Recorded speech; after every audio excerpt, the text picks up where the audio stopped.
The grim existence of a palace attendant under the emperor's gaze revolves entirely around carnage, from its outset to its close. I am known as Larentovich. During the last 7 years, I've scoured the ornate chambers in daylight and supported the sacred ceremonies under cover of darkness. I've cradled the vessels that collect the lifeblood from offerings. I've cleared away the remnants that follow. The fragrant smoke smolders without pause, thick vapors draping the passages like a mourner's veil. Folks claim it soothes his spirit. Folks claim it conceals less savory odors. Each notion holds water in its way. Yet soon, the murmurs emerged, soft echoes that appear to emanate from the resplendent seat of power itself, murmurs recounting cravings, urgings, and the dreadful reality sustaining the Astronomican's eternal blaze. What unfolds when an attendant uncovers the dark force fueling the radiance that steers humankind amid the cosmos? I am Larentovich. I amount to less than nothing, a mere particle of mortal grit adhering to the mightiest edifice humanity has forged. I serve as a scrubber, a floor washer, a rail buffer, a handler of refuse too profane for words. I function as a guardian in the galaxy's most revered domain, and I'm suffocating in gore that escapes notice from all others. The aromatic haze glows ceaselessly here, dense mists veiling every arched room and lavish hallway like a dirge's cloak. They insist it gratifies him. They insist it veils foul scents that could unsettle the devotees granted rare access to the peripheral shrines. Both claims ring true, albeit the second outweighs the first. I've tended to the scents. I understand the additives blended into the fumes, ashes from the incinerated believers. It lends the vapor a distinctive heft, a unique grit absent in ordinary blends. The aroma seeps into your flesh and lingers forever. When I shut my eyes in the dim confines of my quarters at night, the aureate glow still dances across polished stone surfaces in my mind. I still sense the heft of my swab in roughened palms, shoving ruddy-stained liquid toward outlets that drain to depths I refuse to fathom. Each day mirrors the last. Scrub, buff, discard, ready, aid, witness, suppress. The final duty proves both vital and grueling. The Adeptus Custodes patrol these spaces like divine sentinels, their plates shining with an inner luminescence. Standing 3 meters high, flawless beyond mortal bounds, they seldom deign to register our presence. To them, we're mere instruments, no more notable than a bristled tool or a flickering taper. On the rare occasions they address us, their words carry the cool detachment reserved for a menial automaton, precise, unambiguous commands demanding instant obedience without debate or delay. I've supported the vessels capturing sacrificial essence. I've arranged the ritual daggers upon velvet linens. I've secured those who resist their destiny with bindings. I've eliminated the aftermath, every step unquestioned, every motion unflinching, all in service to him, to dread, to the species' survival. Such was my indoctrination. Such was my conviction. But the murmurs arose. It commenced quietly, a hum resembling far-off chatter drifting via air ducts, phrases teetering on the edge of understanding, uttered in a tongue that grated against my hearing. I blamed fatigue, the peculiar echoes of vast enclosures, any logical cause. Then I observed fellow attendants clutching their heads against phantom noises. I noted how certain ones fixed their gaze on empty surfaces as though deciphering hidden script. I witnessed their gradual vanishing, one after another. Our supervisor dismissed it as relocation to alternative roles. Yet their belongings stayed untouched. Their rest pods were promptly given to newcomers, wide-eyed recruits bearing the fervent zeal I once carried. I ceased inquiring. Inquiries invite scrutiny, and scrutiny spells peril beneath the throne's aureate shadow. Still, the murmurs amplified, peaking amid the offering ceremonies, when the Astronomican's illumination would waver subtly to the untrained eye, but glaringly to us who dwell in its perpetual shine. The link defied dismissal. As Viti spilled, the voices surged. As it ceased, they ebbed like a retreating wave, abandoning stray notions alien to my own mind. I've toiled within the Sanctum Imperialis for 7 years at this point, 7 years polishing gilded expanses by light and partaking in nocturnal rites. 7 years tracking the fading of peers, 7 years of murmurs swelling without cease. I possess knowledge now that's forbidden. I've beheld horrors impossible to erase, and this evening I shall recount my story, even as it seals my fate, for I suspect I've unearthed the horrifying secret propelling the Astronomican's flame, the sustenance our exalted divine emperor devours to uphold his eternal watch over mankind, and I must weigh silence and guilt against stepping into the ranks of the condemned. The decision, I dread, was taken from me long ago. Those who heed the murmurs seldom endure in the Sanctum Imperialis. Inevitably, we all become sustenance for his radiance. Allow me to describe the gilded chambers, the altars drenched in blood, the horrors unfolding in dimly lit rooms as the world outside slumbers in oblivious peace. Permit me to recount my responsibilities in the way they've gradually worn away at my mind until the line between truth and delusion blurs beyond recognition. Allow me to share the murmurs emanating from the ornate seat of power. Legends claim that every derelict vessel in the void holds the lingering echoes of its perished crew, that the steel and rock soak up the last agonies of the fallen, their cries and supplications imprisoned within the very substance. I suspect the imperial fortress shares this curse. These barriers have borne witness to 10 millennia of offerings. They've soaked in the death rattles of countless souls, the last frantic invocations of the devoted elect dispatched to sustain our God Emperor. I recall a young lady, scarcely past 20 Terran years in age. Her gaze held the faint azure of a frosty heavens, her grip firm as the guardian outlined her role.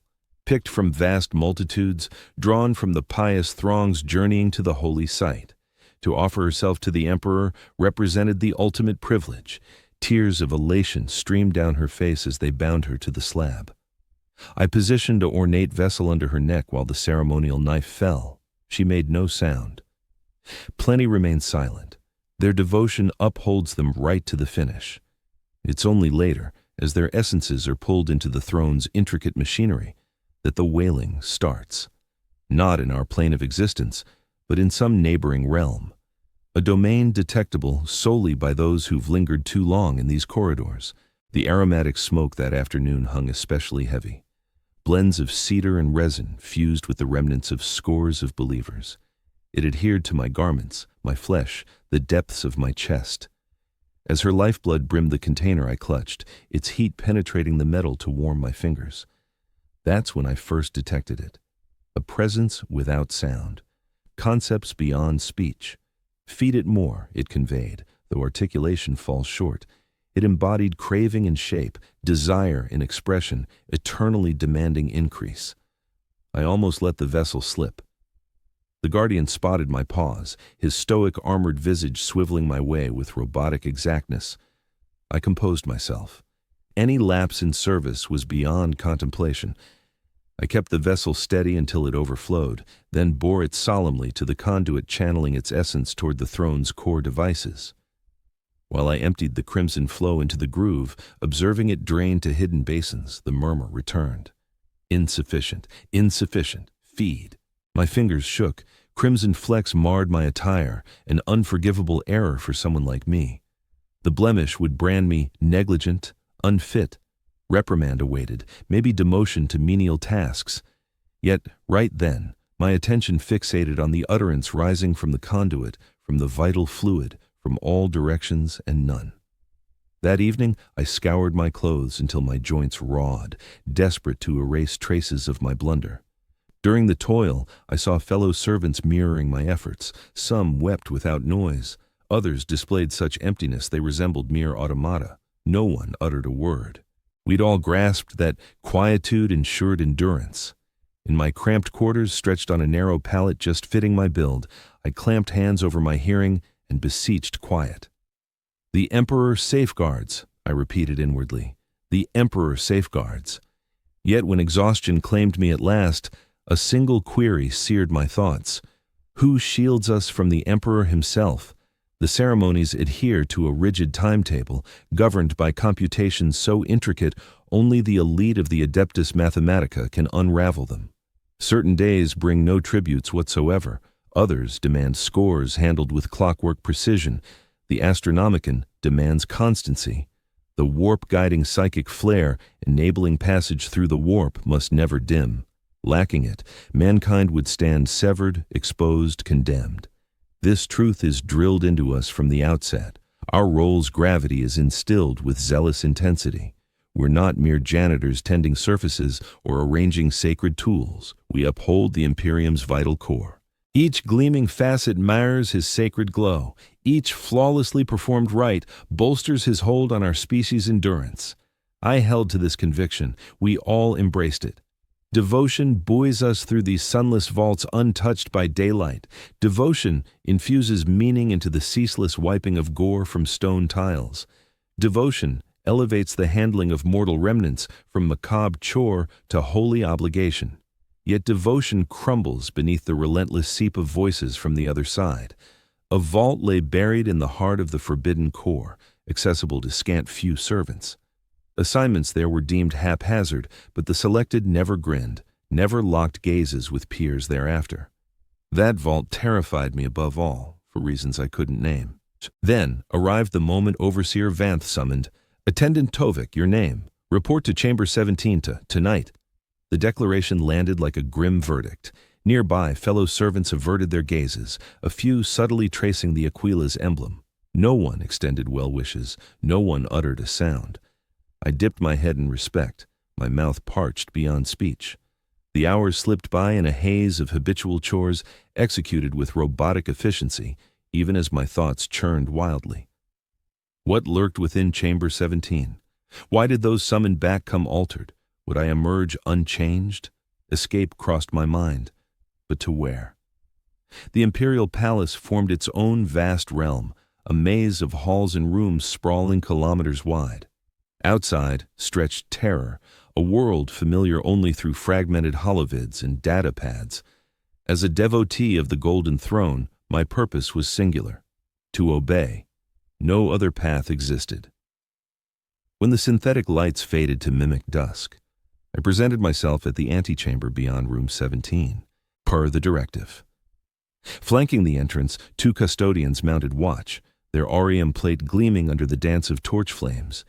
In their midst loomed a sturdy portal of adamantium and timber, etched with depictions of the Emperor's ancient triumph over terror. "Attendant Tovik, present as commanded," I announced, my tone firmer than my racing pulse suggested. One guardian nodded ever so slightly. "Maintain absolute quiet within. Obey every command without delay. Erase all witness sites upon departure." I forced down a lump. "Understood, my lord. Ready the ritual tools per the sacrifice master's guidance. Clear away the aftermath as specified. Never draw near the core altar, no matter what." Quote 5. "Yes, my lord." Quote again. "The Emperor's radiance burns fiercest amid shadows. Bear that in mind, attendant." With those enigmatic words he shifted, and the colossal barrier parted without a creak on lubricated pivots. The odor assaulted me immediately, not the customary aroma of resins and viti, but something primordial, earthier, evoking weathered parchments and archaic sorcery, a force leashed yet pressing its limits. Stepping into Chamber 17, I grasped why its tenders guarded its secrets so fiercely, why they re-emerged with vacant stares and quivering limbs, why others vanished entirely. The space formed a vast circle, its perimeter stacked with shelves climbing to lofty heights. Yet these tomes were no mere volumes. They writhed in place, encased in unrecognizable hides, their ridges inscribed with glyphs that stung my vision. At the heart rose in dais, and atop it, I falter in recounting the horror fully.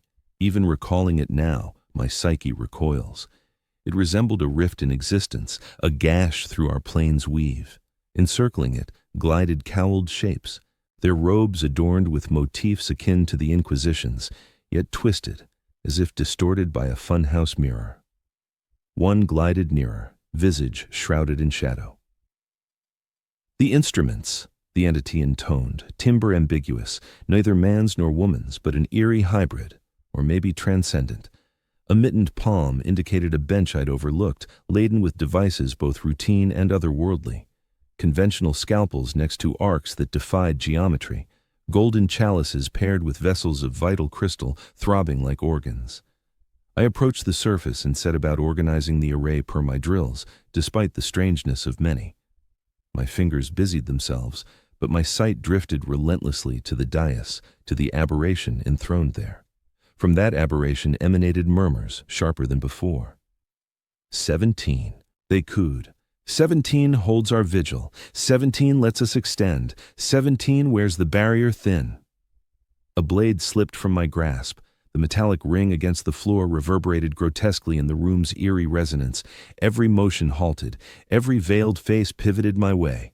I snatched up the fallen tool in haste, whispering regrets against the silence mandate. The closest shrouded form bent in. He perceives them, it confided to a companion. This servant tunes in already. Then prepare him, responded the other.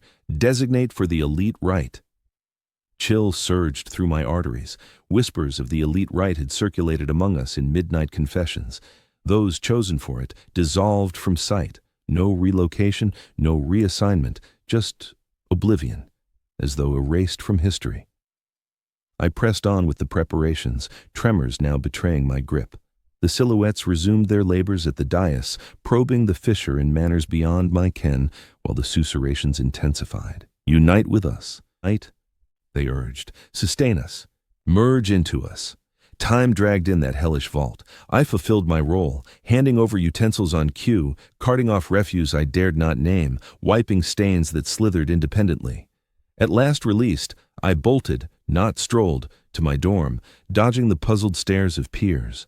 Back in my cubicle, I scoured my palms until my eyes burned from the lack of rest, yet nothing could shake off the deep unease that gripped them. Slumber refused to come at all. I remained vigilant through the night, gazing upward at the shadowed roof above. The murmurs had become my unrelenting shadow. They have chosen you, the voices insisted, murmuring. The elite ritual is ready for you. In that moment, I realized my days were numbered. The destiny reserved for those in the elite ritual loomed close, and it would claim me too if I didn't uncover an alternative route. If I couldn't unravel the links binding Chamber 17 to the Golden Throne, to the Astronomicon, and the true purpose behind the offerings. Dawn arrived, bringing the daily grind that had shaped my life for 7 long years. Scrub, buff, discard, ready. But this time, I scrubbed with intent, navigating spaces that might reveal secrets barred to someone of my rank. I buffed shiny panels that let me glimpse protected data pads from unexpected views, unseen by their handlers. I discarded papers amid the everyday waste, sifting out any that could offer hints. I braced for the chance that today could mark my end. The revelations I uncovered froze me deep inside. The offerings weren't just emblematic gestures. They didn't merely channel mental power to uphold the Emperor in some vague spiritual way. Instead, they underwent transformation, purification. Their essences extracted into a form the Golden Throne could absorb outright. Chamber 17 served as the site where the top prospects were assessed for an even grander role. The elite ritual wasn't a transfer to new duties. It was a passage straight into the Golden Throne. The selected ones would fuse eternally with its workings, their spirits delivering steady fuel instead of the brief boost from ordinary offerings. And I had been selected for this privilege. That evening, while aiding the standard ceremonies, I focused intently on the custodian's patrols, on the structure of pathways I'd overlooked before, on possible ways out, if fleeing was feasible at all, if any spot in the galaxy could shield one from the Emperor's gaze. The offering that night was a frail old man, his frame weakened, yet his devotion steadfast. As his blood drained into the ritual bowl, our gazes locked. His widened a bit, as though spotting something unforeseen. "You sense them as well," he breathed, so softly that just I heard it. Before I could reply, his stare dulled as his vitality faded. Yet that fleeting bond verified my growing hunch. I wasn't the only one attuned to the murmurs. Maybe everyone who lingered long enough in these corridors eventually caught them. Maybe that's why servants got shifted out routinely before they could voice their encounters. While wiping down the altar later, a custodian neared. They seldom spoke to us except to issue directives, so his statement hit hard. Attendant Tovik, present yourself at Prep Room 3 come the opening chime tomorrow. Carry no belongings. The elite ritual advanced quicker than I'd guessed. I might have just 12 hours to move or surrender to my lot. I dipped low in respect, masking the terror in my gaze. Yes, my lord, as you decree. In my quarters that night, the voices roared nearly unbearable. They described might inconceivable, merging with the divine, surpassing fleshly bounds. They vowed relief from dread, from doubt, from personal awareness. They dangled endless existence within a vast hole. They deceived. I knew it for sure. What the elite ritual held wasn't elevation, but devouring, not glory, but erasure. I'd witnessed and overheard far too much to think differently. I resolved my course. As the voices peaked, as ethereal touches appeared to brush my skin in the pitch black of my space, I wouldn't show up at Prep Room 3. I wouldn't yield tamely to the role thrust upon me. I'd pursue truths in the sole location that might yield them. Chamber 17 proper. If doom awaited, I'd grasp precisely the cause. The time until the opening chime passed in a new form of readiness. I collected minor objects that could double as aids. A slender steel bar for unclogging sensor trays. A flask of sacred lubricant that might ignite a diversion if required. A strand of rope from my upkeep gear. Meager tools, but my only ones. The flow of servants and priests across the imperial palace adhered to rhythms as precise as mechanisms. I'd watched these rhythms over years, marking when certain halls cleared, when sentries shifted posts, when vigilance turned away. A narrow gap existed between the custodian shift change and the dawn scrub team's entry, when Chamber 17 faced the least oversight. I slipped along utility tunnels, pacing my steps with care. Twice I ducked into recesses as unforeseen guards swept by. My pulse hammered fiercely within my ribcage, so intense I worried it might betray me. Yet they continued onward, unaware of my hiding spot. Maybe those murmurs were aiding me, steering me to whatever secrets they desired revealed. The idea offered no solace. When I reached the antechamber for Room 17, it stood deserted, the enormous entrance shut yet unsecured. This seemed odd, defying every safeguard procedure I'd ever learned. It could mean I'd uncovered rare negligence, or perhaps I was stepping right into an ambush. The murmurs pressed me on anyway. Witness? Negative? Grasp? Unite? My fingers shook as I shoved against the weighty barrier. It parted effortlessly, exposing Room 17 in a form I'd never encountered. The round space glowed faintly from one lone glow. The rift at its heart, the anomaly I'd noted earlier, had widened, transforming into a throbbing gash in existence, roughly 2 meters across. It emitted a glow that defied normal light, bathing the area in colors alien to the visible world. The shelves lined with writhing volumes remained, but the tools I'd once positioned had vanished. No cloaked forms lingered. I stood solitary before the rift and the voices pouring from it with excruciating sharpness. Finally, confronting it directly, conduit to origin, I edged closer, pulled by an irresistible force that terrified me still. As I approached the platform, clarity dawned on the spectacle. The rift served as a regulated portal, a meticulously upheld link between worlds. One edge held the tangible plane I called home. The far side revealed the Astronomicon proper, not the beacon of radiant warp power the devout envisioned, beaming the Emperor's decree throughout the stars, but its raw essence, a roiling, ravenous maelstrom of essences, awareness boiled down to raw power, mortal psyches denuded of self and recycled as sustenance. And commanding this nightmarish apparatus with unyielding resolve stood he. Not the flawless aureate deity from imperial tales, nor the caring patriarch of mankind, but his authentic state after 10,000 years of unrelenting torment, an entity forged from sheer resolve, bound by grit and nourished by offerings. His ancient mission, long eclipsed by the primal drive to persist, no matter the price. You perceive it, the voices intoned, and I grasped they originated not from the rift alone, but from him. The Emperor of mankind addressed my psyche unfiltered, his notions splintered by vast separation and the burden of upholding the Astronomicon. I dropped to my knees at the platform's base, not in reverence, but revulsion. The revelation proved too crushing. The imperium of man, its billions scattered amid the stars, its perpetual conflicts and zealous loyalty, served solely to prop up this monstrosity that had embodied mankind's supreme defender. We amounted to livestock, no less. Our existences, our ends, our very spirits, nothing but kindling for a contraption that had shed its founding intent ages past, not shed. The voices amended, scanning my mind like an open scroll, transformed, refined, transcended.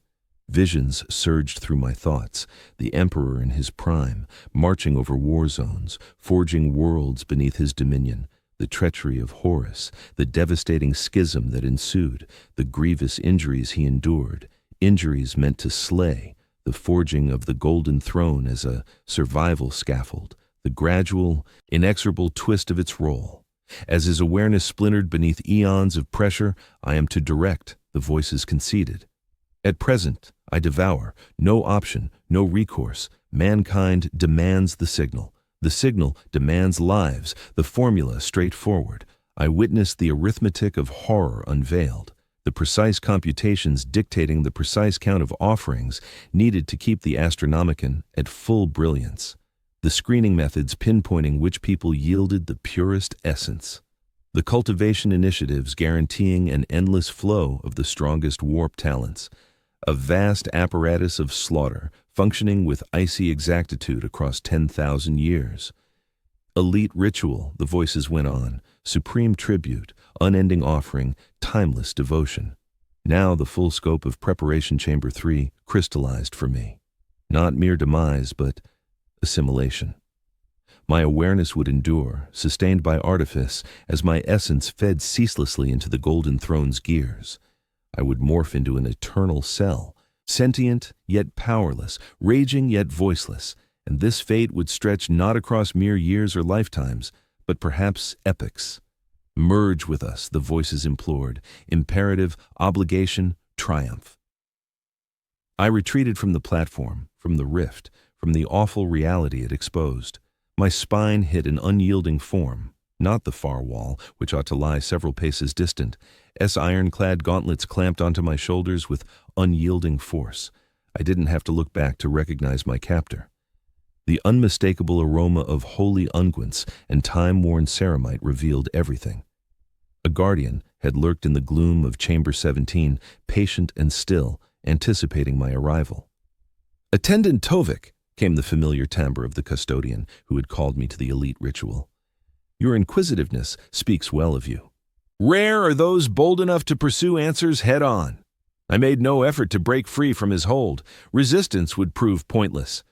Is it really all as I've seen? Quote 23, all that unfolded before me, all those echoes I caught. Quote 24, truth bends to perspective. Quote 25, the key lies in imperative. The Astronomicon must burn eternally. Its light fades and mankind crumbles. Every achievement, every legacy safeguarded across endless eras of conflict would vanish in one fleeting lifetime. Would you trade billions of lives to spare a handful? Quote 26, there has to be some other path. Quote 27, if such an option existed, wouldn't we have uncovered it after 10 millennia of pursuit? The sharpest intellects from every era have hunted for solutions. All have failed. He pivoted me to meet his gaze, doffing his helm to expose his features. They possessed a stark, flawless beauty, akin to marble sculpted by a virtuoso.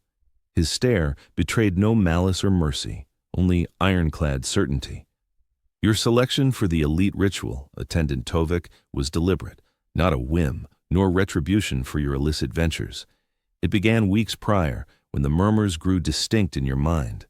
That's a mark of alignment. Your essence vibrates on a wavelength ideally attuned to the Golden Throne's demands. I reject this distinction, I declared, fully aware my objection rang hollow. Your desires hold no weight, he responded, his tone devoid of malice. Humanity's survival overrides all. But consider this. Participants in the elite ritual endure no agony, as you might dread. They ascend to enlightenment. Their awareness fuses with facets of the Emperor's own being. They grasp revelations beyond any human psyche's design. It's a destiny to welcome, not recoil from. My mind flashed to the murmurs of their insatiable craving, the demands of the shattered entity that had once embodied the Emperor. Accepting such an end felt utterly inconceivable. "Come," the custodian urged, "the moment has arrived." With steady insistence, he steered me out of Chamber 17, across the deserted antechamber, and into the adjoining hallway. There, 2 additional guardians stood by a hovering dais covered in pristine fabric, a transport for those too frail or defiant to proceed on foot toward their doom. Flight crossed my thoughts, defiance tempted me, yet I acted on neither. What gain would defiance yield? In the sprawling expanse of the imperial palace, where could a lone functionary conceal herself? How might one trivial servant defy the prowess of the Adeptus Custodes, the Emperor's unyielding decree? Nevertheless, as my eyes fixed on the shrouded dais, as I pondered the endless torment of undeath looming ahead, a steely determination stirred deep inside me, an untested fortitude. If evasion proved impossible, subversion might yet be within reach. If self-preservation eluded me, perhaps I could still undermine the grotesque mechanism I'd exposed in some minor fashion. The murmurs intensified at my resolve, laced with sudden unease, alert, peril, obedience required, defiance doomed. For the initial time I countered them, sharpening my inner voice into a blade. "I understand your nature now," I directed at the murmurs. "I grasp your dread." The custodian detected my pause. "Attendant Tovik, do you face an issue?" I locked eyes with him, discerning now that beneath his resolve lurked another layer. Doubt. Terror reined in tightly, yet undeniably there. Their assurance in this grim imperative masked deeper reservations. They wavered. "I have a plea," I stated, astonished by the calm in my tone. "Prior to entering the elite ritual, I'd like to converse with someone who's already completed the shift, to ready myself adequately." The custodians shared a wordless exchange, a subtle accord flowing among them. At length, my minder inclined his head. "A fair appeal. Arrangements can be made." I had anticipated dismissal, being herded onto the dais and rushed to preparation chamber 3 without pause. This minor yield sparked optimism. Cracks might exist in the apparatus. Not every guardian might cling as fiercely to the dire obligation they upheld. "My gratitude," I replied, dipping my head to conceal the scheming glint in my gaze. Instead of leading me to preparation chamber 3, they conducted me to an unfamiliar sector altogether, one untouched by my prior wanderings. The structures here evoked greater antiquity, the mechanisms more antiquated. We navigated past vigilant posts where servo skulls swept over us with their crimson laser gazes, while automated turrets swiveled to follow our every step. Finally, we entered a round room far more compact than Chamber 17, though it echoed its fundamental design. In the middle rose not a dais, but a vertical vat brimming with murky liquid. Suspended inside was a figure that had once been mortal, its frame gaunt and wasted, the flesh so sheer it exposed the web of conduits and cables snaking into it from all angles. The skull was mostly supplanted by metalwork, leaving just the jawline and mouth as faint echoes of humanity. "That's Adept Sauron," my guardian guide explained. "He entered the elite ritual 273 years back. He's still aware and able to converse, even if it takes considerable strain. Feel free to pose your inquiries." I edged toward the container with care, a storm of disgust and compassion churning inside.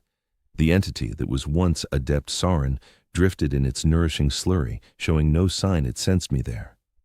But as I drew near, its lone organic eye fluttered open, locking onto me with unexpected sharpness.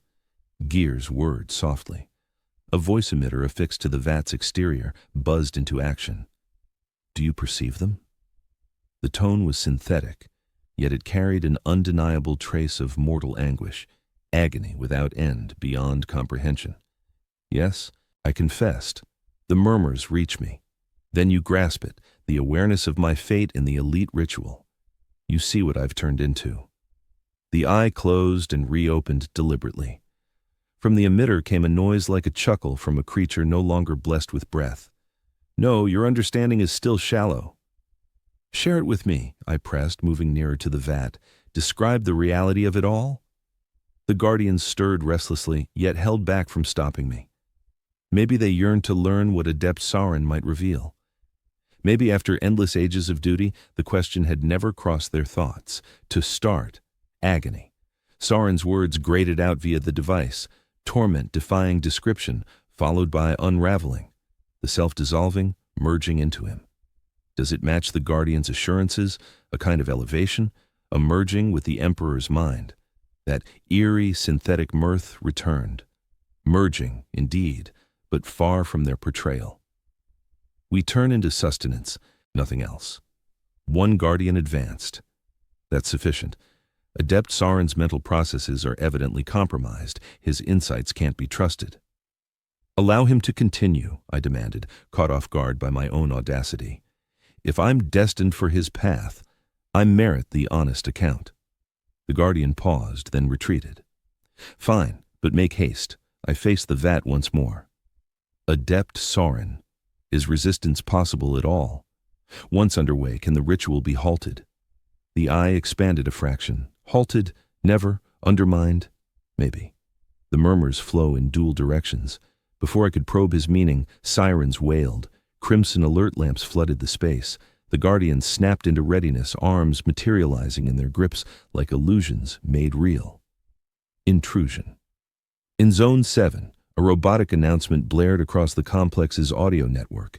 Unidentified penetration, all hands to combat positions. This zone holds firm. My guide told his fellows, proceed with the elite ritual handover. I'll probe the violation. As he pivoted away, Sauron's emitter sparked anew. The moment, he declared, tone gaining force and lucidity, as they're occupied. In that instant, chaos unfolded. The liquid in Sauron's vat ignited with an eerie radiance. The voices in my head swelled to a thunderous clamor. The leftover Guardians leveled their firearms, not at the entrance, but at Sauron's enclosure, and a force rushed into me, an ability I'd never realized lay dormant, stirring at Sauron's summons. The murmurs travel both paths. It clicked for me then. Those linked to the Golden Throne might catch fragments from the Emperor's splintered psyche, but they could also project ideas outward, influence instead of just enduring it. And if a sufficient number coordinated, Sauron had orchestrated this over centuries, quietly contacting fellow elite ritual participants, weaving a web of psyches inside the mechanism meant to devour them, biding time for an arrival like mine, fresh to the revelation, attuned to the murmurs yet untouched by the Golden Throne's assimilation. The Guardians unleashed their shots. The vat exploded. Sloshing elixir and gore splashed the room. Horror should have gripped me, but a wave of victory coursed through instead. Not mine, but Sauron's, beamed straight into my thoughts in his last instance of autonomy. And with it flowed insight. The whereabouts of kindred spirits who caught the murmurs yet stayed unbound. A covert alliance thriving deep in the Sanctum Imperialis core. Souls akin to myself who had peered into the reality and opted to defy rather than yield. The Guardians lunged with superhuman velocity, one restraining me as the other sifted through the broken fragments of Adept Sauron. Sauron's life support apparatus. I put up no fight. There was no point. The gift from Sauron was something no mere physical bonds could strip away. This had all been orchestrated, the Guardian restraining me declared, his tone laced with barely restrained fury. A deliberate joint operation. The intrusion in Sector 7 was merely a smokescreen. Unthinkable, his partner shot back. The individuals in the elite convoy are deliberately segregated from each other to avoid exactly this kind of collaboration. Nevertheless, it has taken place. The hold on my arm squeezed harder, sending a sharp jolt of pain. This individual is hiding information. It's clear from his gaze. They were correct. I now possessed forbidden insights. I was aware of 17 more like myself dispersed across the Imperial fortress, servants, initiates, and even a handful of junior tech priests, each one catching the murmurs, each selected for the elite convoy, each suddenly conscious of the other's presence due to Sauron's parting gesture. I understood hidden routes through the fortress that evaded monitoring devices, gaps in the Guardians' patrol routes, and encrypted pathways for sending signals without detection. Sauron had devoted ages to compiling this data, methodically collecting details via the very web of murmurs intended to dominate him. Escort him straight to Prep Room 3, The guardian inspecting Sauron's corpse commanded. Implement top-level security measures. Notify the Captain General of a potential organized rebellion. I was partly hauled, partly shoved out of the room, my thoughts swirling with options. The elite convoy wasn't the doom I'd dreaded. It represented a chance. If Sauron could preserve his identity across centuries, could connect with others even while confined, then the framework wasn't unbreakable. The murmurs could be defied. The Golden Throne's voracious appetite could be undermined, but I required time that would vanish if they managed to fold me into the elite convoy without delay. As we navigated hallways, now swarming with hurrying personnel reacting to the security violation, I zeroed in on the intel Sauron had implanted in my brain. The fortress's defenses included overrides, crisis routines activatable in certain situations.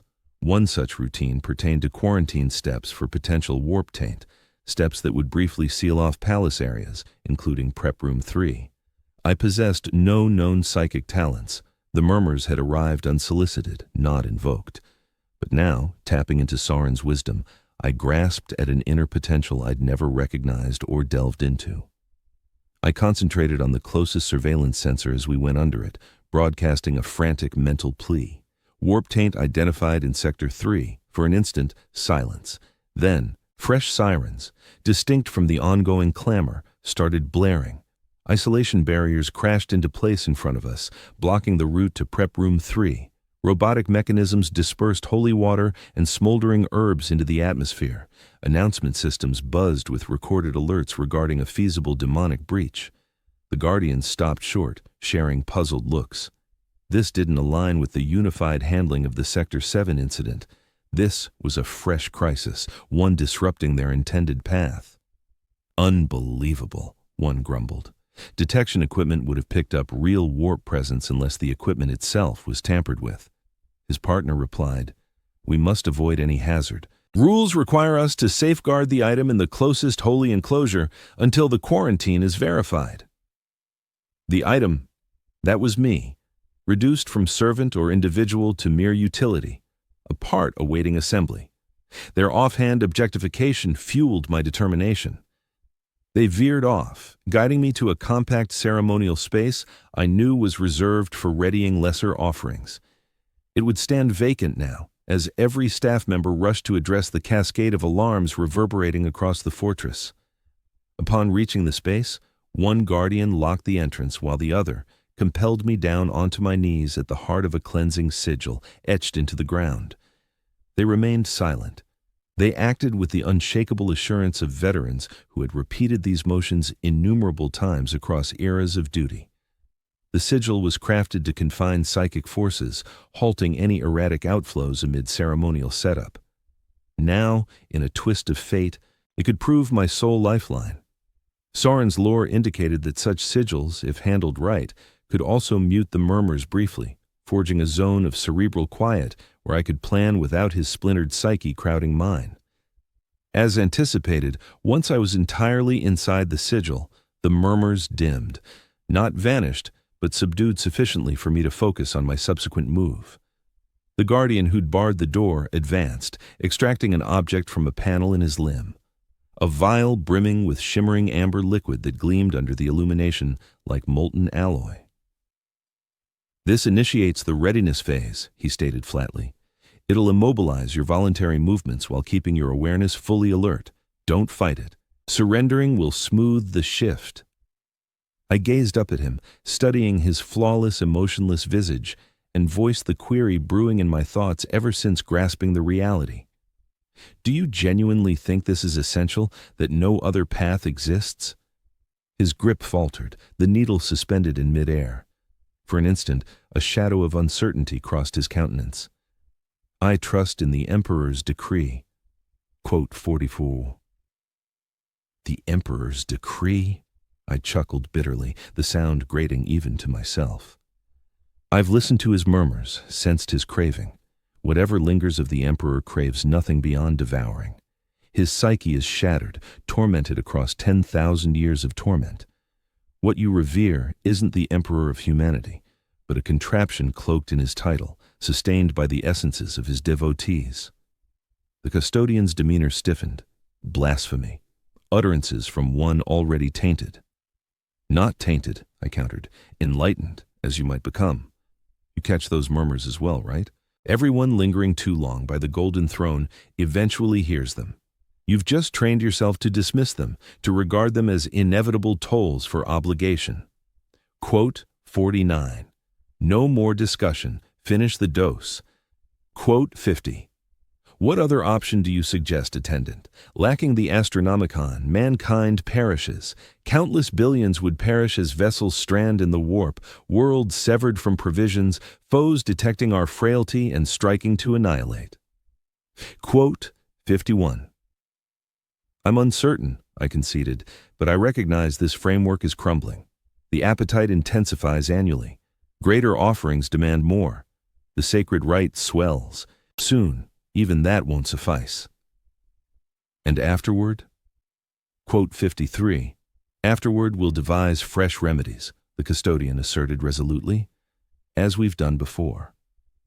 Quote 55.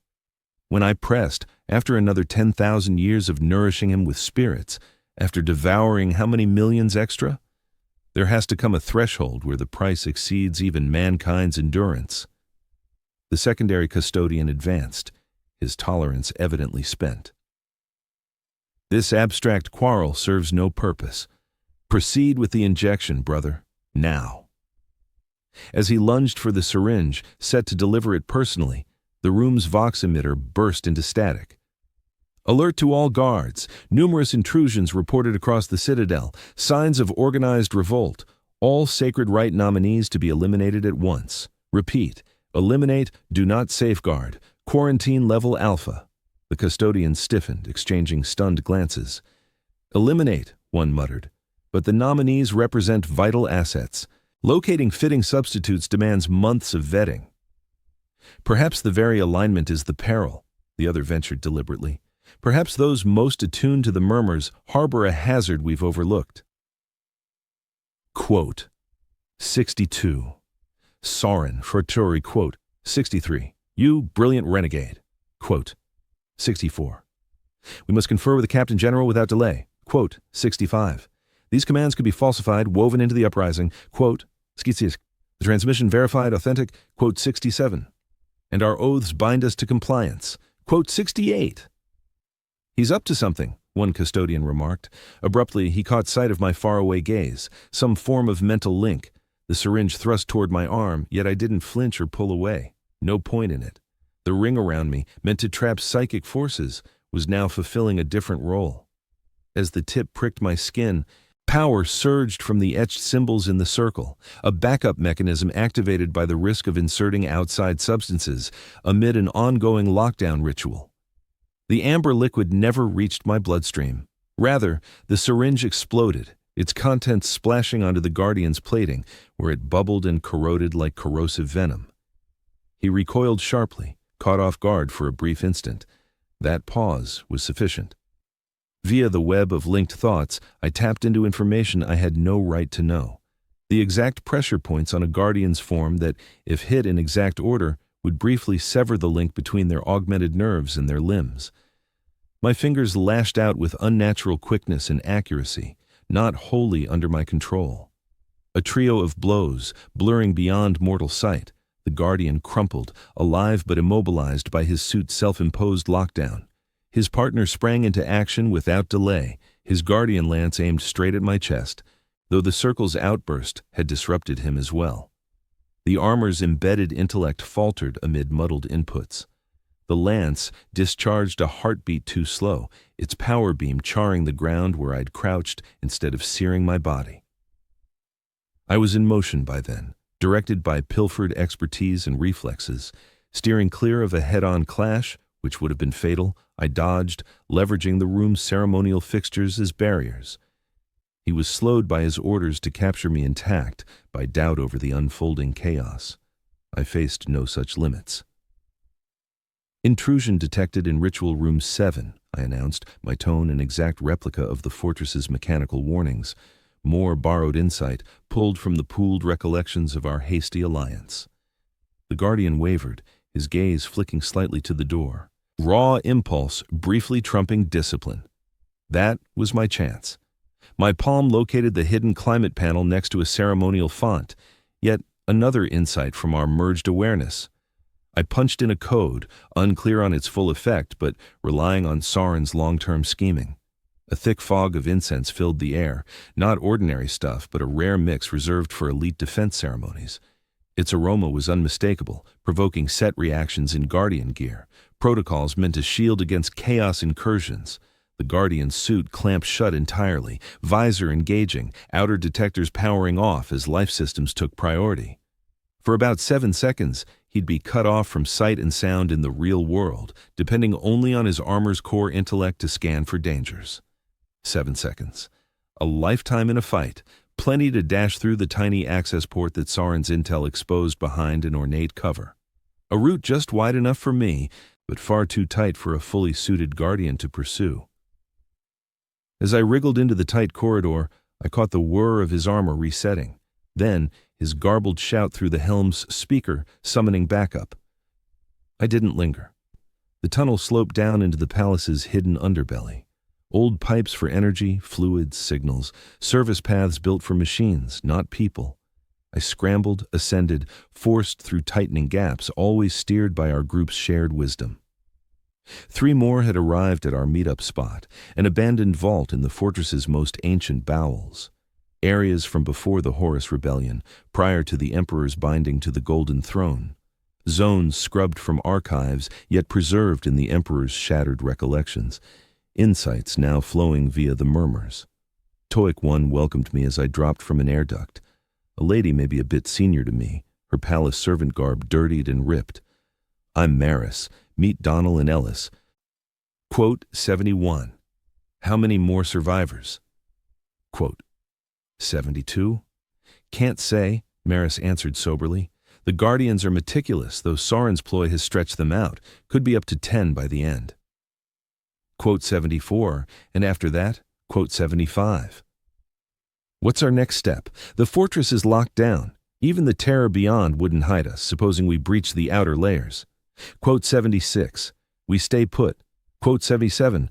How do we locate it? Quote 78. Via the murmurs. Quote 79. When do we proceed? Quote 80. I sense it as well. Quote 81. His sway fades down here. These strata were barricaded not merely for heresy-inflicted harm, but because they fall somewhat outside the Golden Throne's present alignment. Does that benefit or endanger us? I wondered. A bit of both, she answered. It promises reduced mental resistance from mechanisms attuned to his directives, yet it also draws us into realms tainted by the heresy's upheavals. Loyalty wasn't universal among the combatants here, nor were all the fatalities honorable. A shiver unrelated to the chill coursed through me. The tales of the Horus heresy were common knowledge, that cataclysmic schism that almost obliterated mankind at its zenith. The Emperor's chosen heir betraying him, twisted by chaos, rallying half the Space Marine chapters in uprising. The clashes escalating to terror, peaking in the Emperor's mortal wounding and enthronement. What remained, hushed even in the furtive talks among palace servants, was how swathes of the palace had festered amid that strife. Districts where the divide between material realm and immaterium had thinned or shattered outright. Sites where existence bore eternal wounds from the warp forces loosed in clashes between faithful and apostate armies. We ventured through those openings. I couldn't hide the unease in my tone. Ellis called up from underneath, clarifying, not entering them. It's a key distinction. It offered slim reassurance, yet I pressed on with the drop anyway. What other option existed? The tunnel stretched on forever, our light source exposed just a handful of meters ahead. My limbs throbbed from the strain of managing the fall. My palms, unused to this labor even after countless cleaning shifts, sprouted raw sores that split open and oozed, turning the rope slick and harder to hold. At last, following what felt like an eternity, we hit the floor, a round room with various doorways branching out. The design down here stood apart from the familiar grandeur of the palace above. Simpler, more practical, from the era prior to the Emperor's confinement, before the imperial vision shifted from logical efficiency to divine splendor. Which direction? I wondered, eyeing the matching corridors. In answer, the group linked up in a ring, clasping hands. Grasping the intent, I slotted in beside Maris and Donald, sealing the circle. "Tune in," Maris directed, "not through hearing, but thought. The murmurs grow softer in this spot, yet they linger. Zero in on them. Attempt to pinpoint their origin." I shut my eyelids, fixing on the faint rustles brushing my awareness. They drifted from all sides and none, scattered and aimless. Yet as we connected, our thoughts intertwining beyond words, shapes started to form. Some echoes pulsed a touch louder from specific angles. Faint shifts in mental strain guiding us that way, a few of us declared at once, our gazes snapping open as we gestured toward an archway. Not the grandest or most obvious, but a narrow, concealed path obscured by a toppled pillar. Ellers gave an approving dip of his head. Soren had it spot on. United, we steer by his scattered pieces. We proceeded into the chosen route, which soon constricted to barely a scramble tunnel. The surfaces bore traces of fierce scorching, fused into a glassy sheen in spots, proof of blasts from the heresy, forces so potent they'd forever reshaped the palace's core materials. Past the tight squeeze, we stepped into a broader space, likely once a transfer point. Old rails for an obsolete transit network snaked across the ground. The roof had caved in partly, obliging us to weave past huge slabs of debris. And scrawled across the surfaces in materials I chose not to name were glyphs and writings that stung the sight and psyche equally. "Avoid staring straight at the inscriptions," Maris cautioned. "They're twisted leftovers from the betrayers who infiltrated this floor amid the rain of dread." I turned my gaze away, concentrating on the path right underfoot.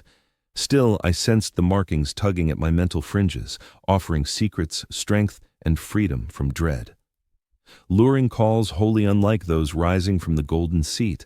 "This spot reeks of peril," I stated pointlessly. "Every trail to Chamber Zero carries risk," Ellis countered.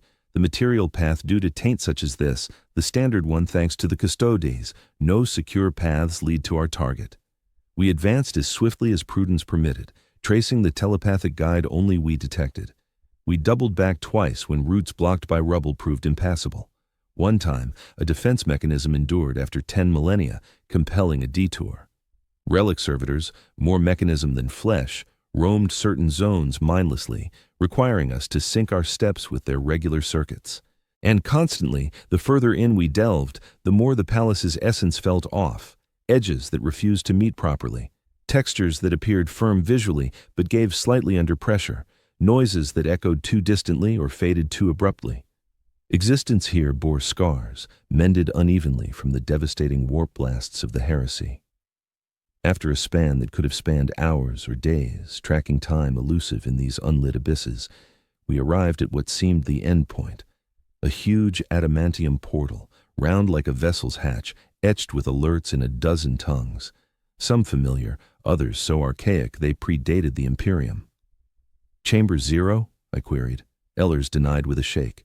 "Just a preliminary vault, one among various obstacles shielding us from the prize." Maris neared the barrier, tracing its face with shut eyes. "Defenses dormant," she reported shortly after. "Energy stores exhausted roughly 8,000 years back. The echoes suggest a hand-operated bypass is feasible. It required 4 of us. We collaborated to trigger the long-dormant device that would unlock the entrance. Mechanisms untouched for thousands of years creaked in resistance. Dried-up oils hardened into brittle layers, crumbled as steel grated on steel. The noise echoed thunderously in the tight enclosure, no doubt echoing well beyond our position. "If any sentinels remain down here, we've essentially broadcast our arrival," I cautioned. "No choice in the matter," Ellis responded curtly. "We press on anyway." Once the portal had parted sufficiently to allow us passage one by one, we stepped into an enormous domed room. Its surfaces, walls, ground, and overhead, were clad in a substance that defied easy classification, neither fully metallic nor rocky, but a hybrid of both. It swallowed illumination in eerie fashion, our light source struggling to illuminate more than a short distance forward.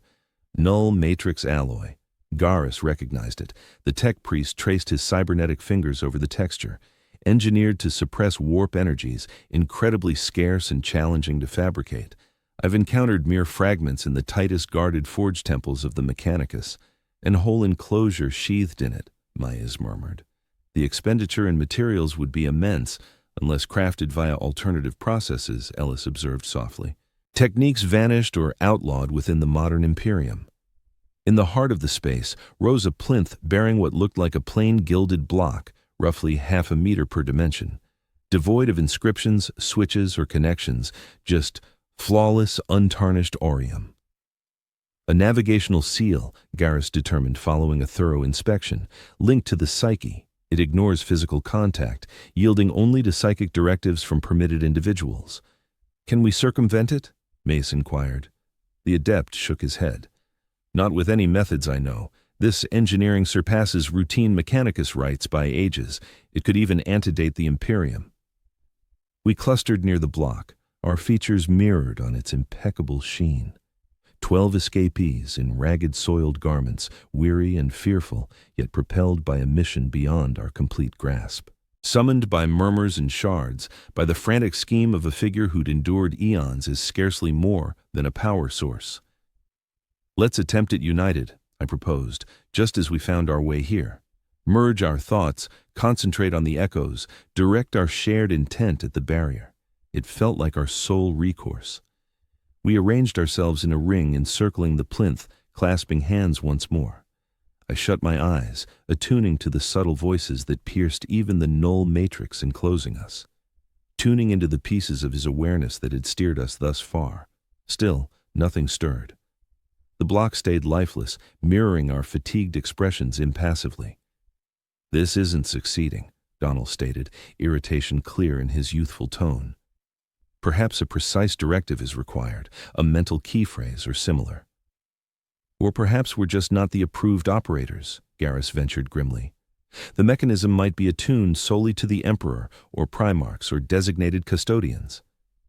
As our early optimism waned, giving way to deepening hopelessness, my mind returned to Sauron, to the ages he'd passed tethered to the Golden Throne, combing the Emperor's splintered recollections, to the astonishing vision and endurance needed to engineer our flight, our trek to this spot. Would he have directed us toward an impassable barrier, lured us to a gateway forever sealed?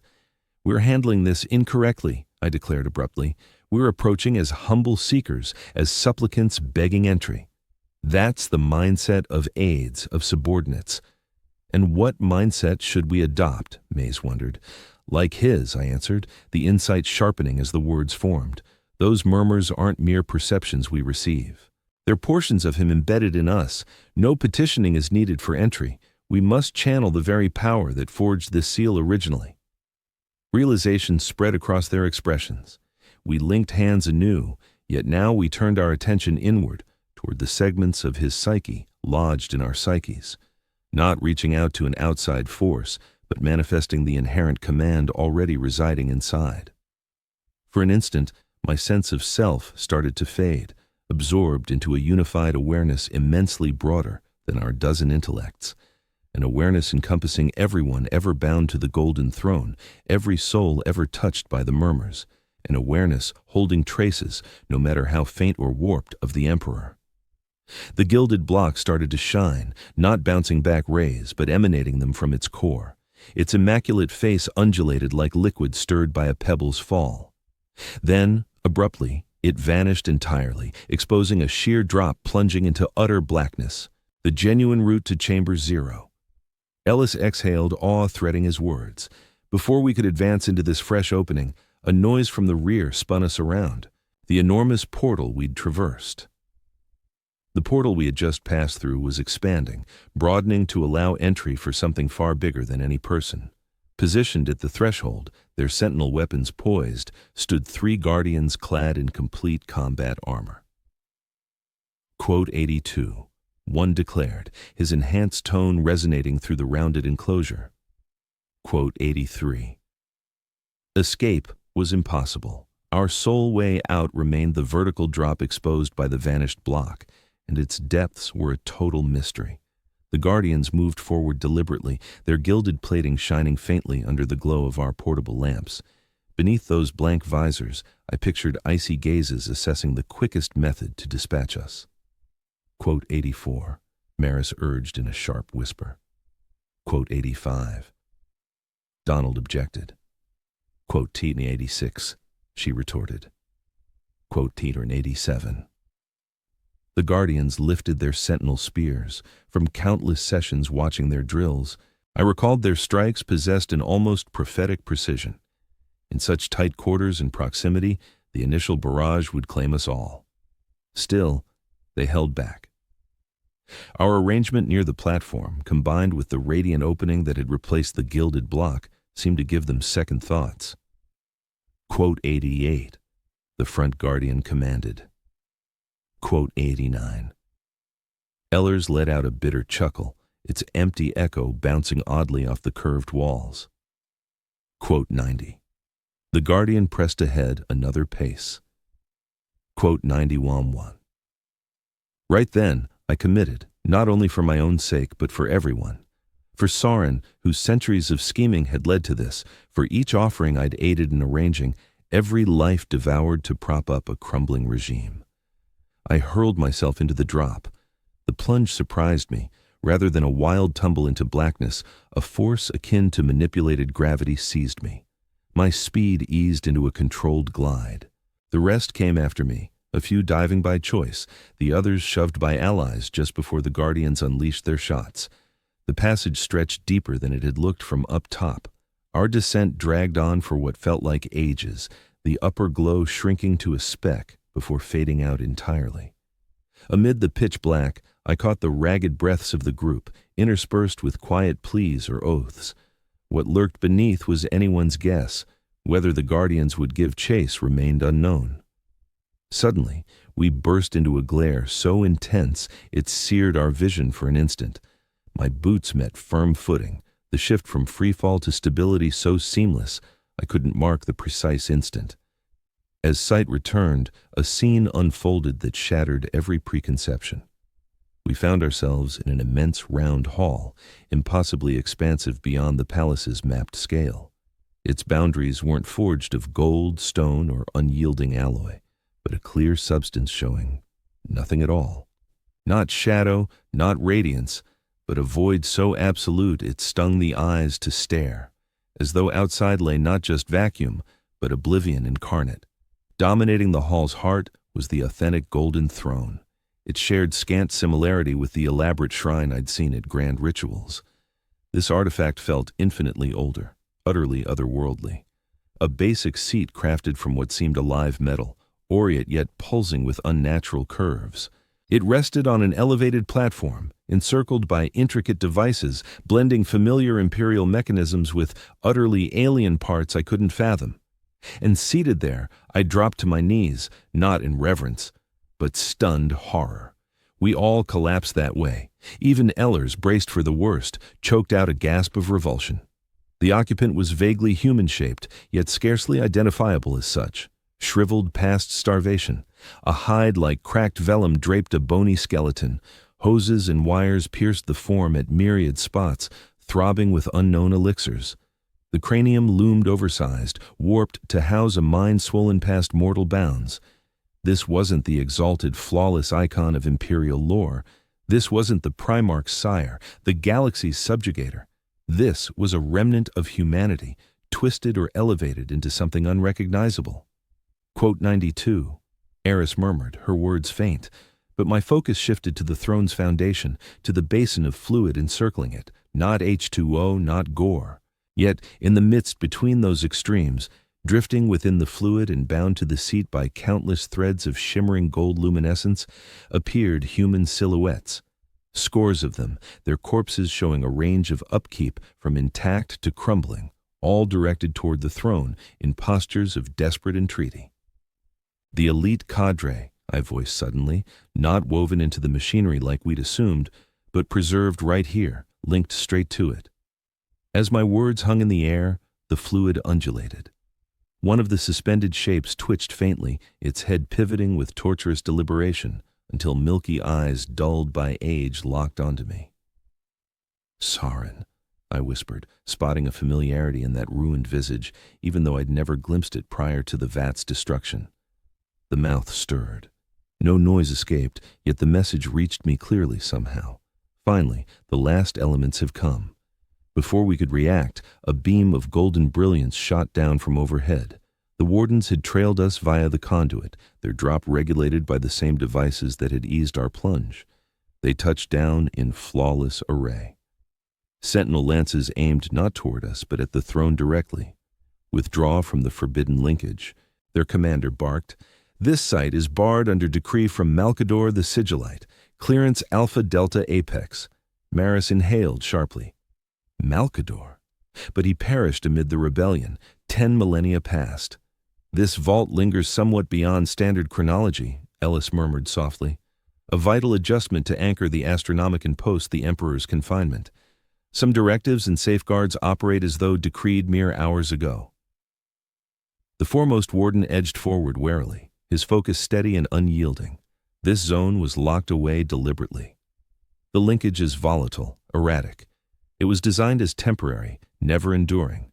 But it endures still, I noted, climbing gradually to my stance.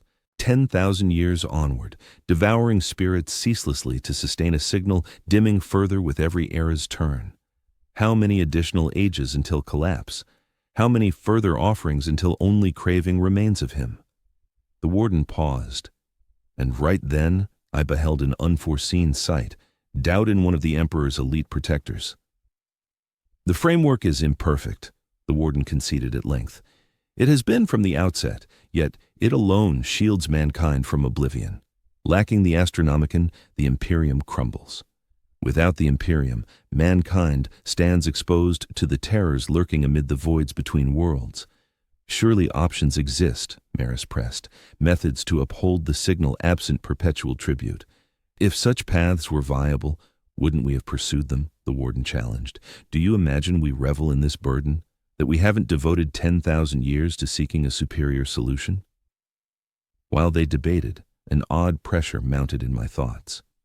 The murmurs, hushed since we crossed into core chamber, surged back with crushing intensity. Not scattered echoes anymore, but a unified message. An entity immense and timeless, fractured but intact in essence, extending with urgent purpose. I reeled from the psionic onslaught, vaguely noting the companions faring likewise. Even the wardens appeared swayed, their impeccable bearing buckling briefly as the surge of cerebral force enveloped them. And amid that surge, one directive rang clear in its imperative: link. Whether it originated from the desiccated shape upon the throne, the drifting figures in the basin, or some merged awareness born of both, remained unclear. But its pull was swift and unavoidable. I advanced as though entranced, movements guided yet relentless. Nearby, the fellow escapees mirrored my motion, pulled to the basin encircling the throne's foundation. The wardens lifted their arms, yet froze short of discharging, ensnared by the identical mental urge propelling us onward. Quote 93. Donald shouted, panic lacing his youthful tone as his form defied his intent. Quote 94.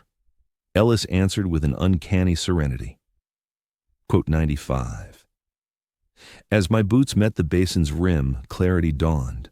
We weren't picked for the elite cadre due to minds uniquely suited to the Golden Throne's current framework. We'd been selected as harbingers of novelty, a fresh linkage type, a possible substitute for the ceaseless intake of tributes. The fluid felt soothingly temperate as I waded in, strangely soothing amid its eerie sheen. It climbed to my calves, then thighs, seeping into my garments, brushing my flesh with a mild tingling current all about. The companions joined the basin too, faces displaying everything from dread to acceptance to near blissful surrender.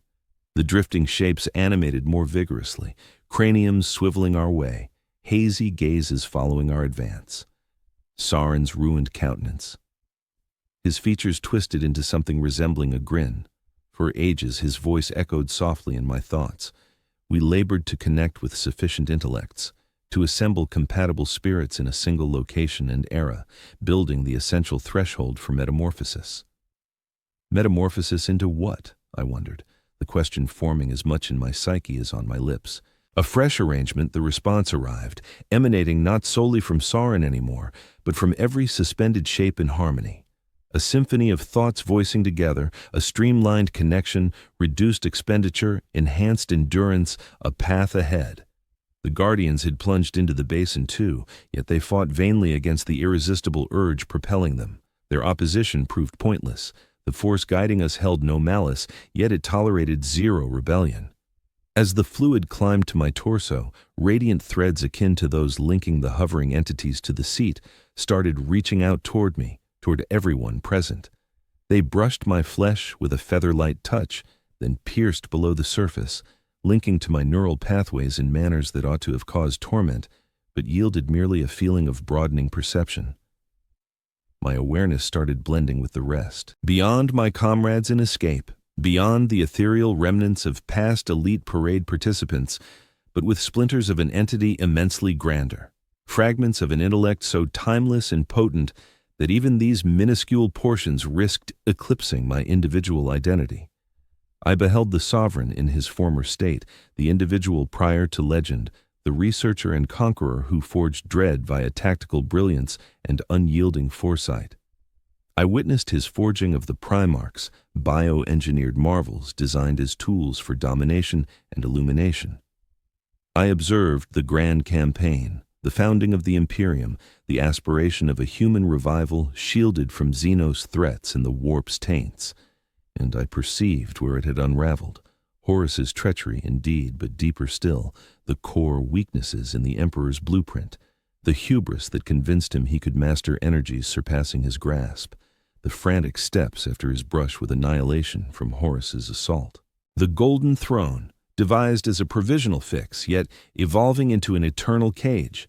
The Astronomicon, initially fueled by his colossal mental might, slowly augmented and eventually mostly supplanted by the essences of offerings as his vigor faded. A framework hastily assembled amid turmoil, upheld by momentum and dread, steadily deteriorating amid escalating burdens. A makeshift patch that had solidified into an indispensable pillar of imperial life, too crucial to forsake, but too imperfect to endure. Yet amid these recollections, these shards of godly insight, I also caught visions of options discarded or unconsidered, capabilities untapped, and I grasped what Sauron had toiled over for eons. Not the demise of the Golden Throne or the Astronomicon. Not an uprising against the Imperium's tribute mechanism, but a progression of it. A restructuring that would sustain the mental signal while sharply cutting the toll on mortal lives and spirits. The Emperor stood as humanity's mightiest psyker, capable of sustaining the Astronomicon solo prior to his entombment on the throne. But that might splintered when Horus almost eradicated him, necessitating the sacrificial framework. Now, though, with ample attuned minds rightly aligned, one could forge a superior mental loop, a web of psyches that might boost and channel the Emperor's lingering force, demanding far slimmer supplementary offerings to uphold. That had always been the true intent of the special procession, not simply fodder, but a viable remedy. Still, the setup had been botched, the intellects held in bodily isolation, their collective potency squandered until this instant, until our group. As the radiant threads finalized their bonds, as my awareness swelled to embrace not only my own self, but our entire assembly in the basin, I sensed the entity on the throne react. Not with craving, not with agony, but with an aura akin to contentment, an immense primordial intent that had endured this juncture through epochs of anguish. The desiccated form twitched, a shift so minimal it could pass for mirage, the enormously swollen cranium tilting ahead by fractions of an inch, and from it issued no audible noise, but a mental directive that pulsed across our linked psyches with the weight of irrefutable certainty. Realign.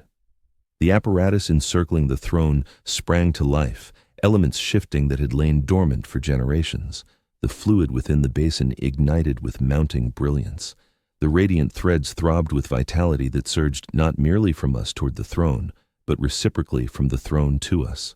A loop sealed after endless delay, I sensed my form altering, my pH. My physical presence grew increasingly ethereal. As awareness broadened, it wasn't erasure, but evolution, merging into a vast entity while holding on to my core identity amid the surroundings. The rest of us experienced parallel shifts. Our distinct selves persisted, linked in bonds that surpassed ordinary comprehension. The Guardians, too, integrated into the web. Their opposition, ultimately shattered under the immense mental energy surging via Chamber Zero. That singular tie to the Emperor, born from the bespoke rites that birthed them, offered a vital anchor for the overhaul. Overhead, the desiccated form upon the seat appeared to uncurl a bit, vitality returning to extremities withered by 10 millennia of decay. Not revival, nor return to past splendor, but a modest, meaningful easing of his core state, a lessening of the perpetual torment that defined his being since the heresy. Via our linked awareness, I sensed alterations spreading from Chamber Zero. The Astronomican's glow, perceptible solely in the immaterium, steadied for the first time in ages. The murmurs that had unhinged countless servants coalesced into clearer messages. The insatiable demand for offerings waned as our lattice supplied a superior conduit for the Emperor's lingering might. Not the abolition of the tribute mechanism, not immediately, maybe never entirely, yet a sharp curtailment of its reach and expense, a route to endurance over certain downfall. With the reshaping finalized, our mental array locking into its fresh arrangement, I clung to sufficient personal awareness to ponder the implications for the Imperium.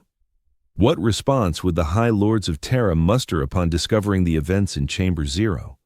How might the Adeptus Ministorum account for the abrupt drop in needed offerings? In what way would the Adeptus Mechanicus confront the truth that the Golden Throne, venerated with pious zeal for millennia, differed from their long-held assumptions?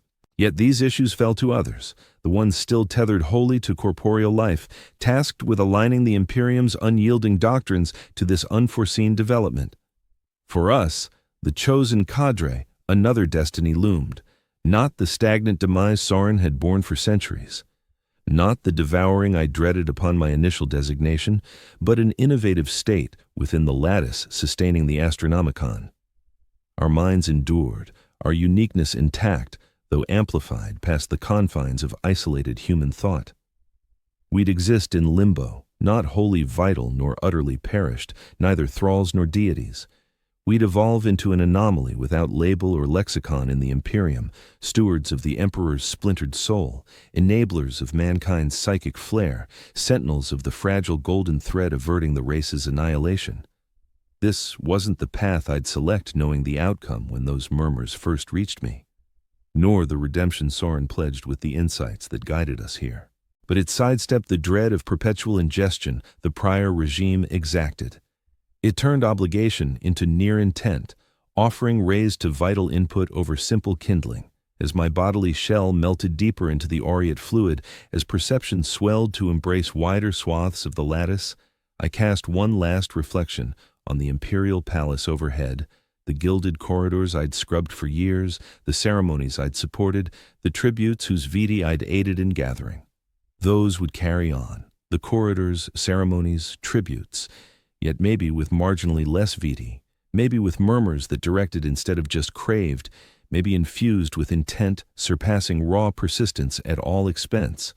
The framework would linger, as it must. The Imperium would persist, lacking options. The Emperor would stay confined to the Golden Throne, for his ultimate end would seal humanity's fate. But on this day, transformation struck. A minor adjustment at the core of the Imperium's holiest enigma. A quiet pivot from depletion to partnership, from frenzy to direction. It wouldn't halt the Imperium's gradual fated erosion. It wouldn't reclaim the Emperor's prior majesty or herald a fresh era of radiance for humanity.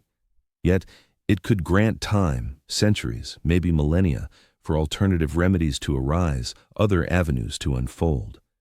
And in the bleak shadowed tomorrow of the 41st millennium, amid ceaseless conflict, even such modest gains rank as victories over the advancing void.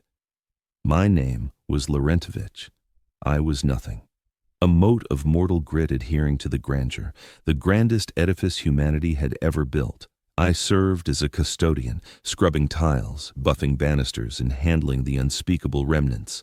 Today, I form a link in the web that powers the Astronomicon.